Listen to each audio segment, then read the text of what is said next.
today's music industry isn't what it used to be.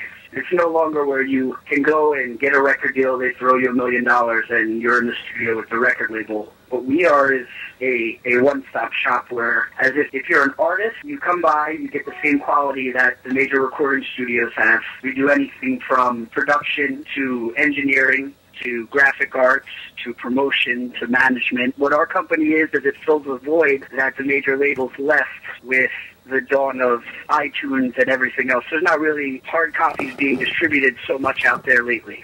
So the money that you're seeking to get out of major labels, you sort of have to show up to the majors with a finished product. Why Hot Trackz would be important is if you're an artist, you would show up with your ideas for music, and we can develop them into a finished product that the majors would look at. We're pretty much open to any kind of music that you can think of: hip-hop, R&B, Caribbean, reggae, dance, film scores, commercial, anything out there. I've been in it long enough that, there's really not a whole lot you can throw at me that I can't handle.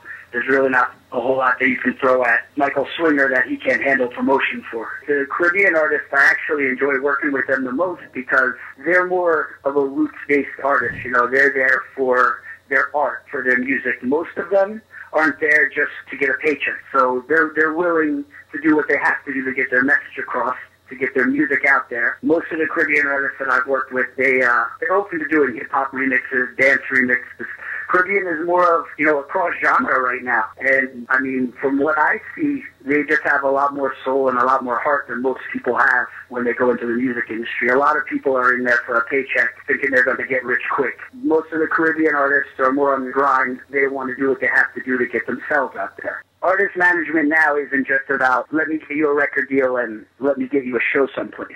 Artist management now is advising the artist on what we think would work in the industry based on what's coming out next quarter. Okay, it's more of like a single-based industry now rather than an album-based industry. Once you get your singles out there, when they show up, we ask them, when do you see yourself coming out? What songs do you see coming out immediately? The next 3 to 5 songs that you're going to do. What do you see being shopped out there? What do you see being performed at shows? And where a producer normally wouldn't be involved with artist management at all, now it's come around to the artist sits with the producer and what do you think is going to work, rather than how can I make what I did better. They ask you what your opinion is on what you think is going to work in the industry, what you think is going to get across to the general public, just because the music gets out there so quickly now. You can do a track today, and it can be out tomorrow on iTunes, on various different, e-music sites, mixtapes, everything, So where the artist management comes in as far as I'm concerned is getting that major label sound, getting the best possible takes I can get from them, editing out everything that doesn't belong there, and it just moves a lot quicker than it used to move, So where management is now you're more or less, sometimes you're taking like a piece of raw clay and you're molding it into something that you see where they could go. Sometimes the artist agrees where they can go. They have their input. Sometimes you step back. Sometimes you move forward,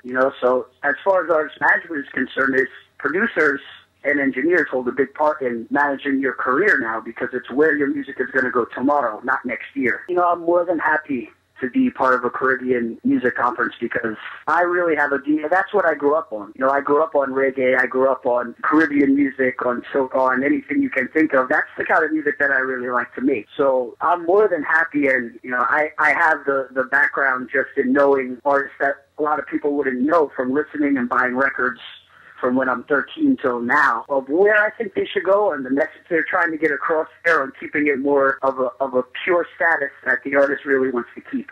So I'm more than happy. So I've been on dance music conferences and hip-hop music conferences, and a lot of the times those people are concerned with, making money, their next paycheck, their next, purchase in the store from what advance they're going to get. Caribbean music is more pure, and I'm happy to be a part of that.